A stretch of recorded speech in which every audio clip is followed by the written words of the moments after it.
United Nations peacekeeping operations have been instrumental in maintaining stability, preventing conflicts, and facilitating the restoration of peace in regions torn apart by violence. A conflict at a particular place or region creates ripple effects which adversely impact the whole world.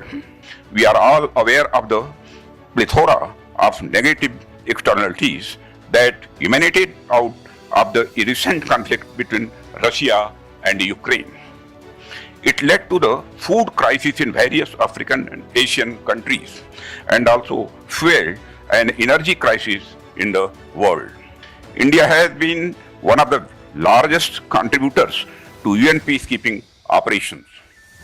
Since its first commitment in Korea in 1950, Indian troops have supervised complex, unmanageable peace operations, earning universal admiration for their professional excellence. Friends, while we commemorate the past, we must also look towards the future. The challenges being faced by the peacekeepers continue to evolve, demanding innovative approaches and enhanced cooperation among the responsible nations. We must invest in training, technology, and resources to ensure the safety and effectiveness of our peacekeepers. We must advocate for the meaningful participation of women in the peacekeeping operations, recognizing their unique contributions in the context of difficulty expressed by women in conflict-affected areas. One important reform that stirs us in our fourth phases is to make the UN decision-making bodies, including the United Nations Security Council, more reflective of demographic realities of the world. When India, the most populous nation of the world, does not find a seat as a permanent member of the United Nations Security Council, it tends to undermine the moral legitimacy of the United Nations.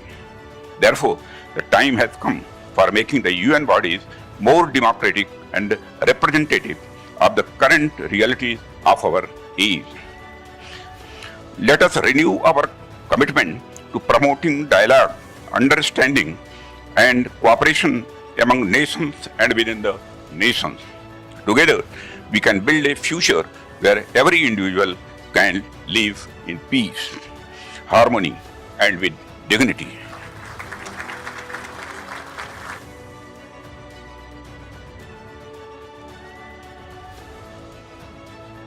India remains one of the largest contributors. Over almost 6,000 troops are now serving in 12 different operations across the world.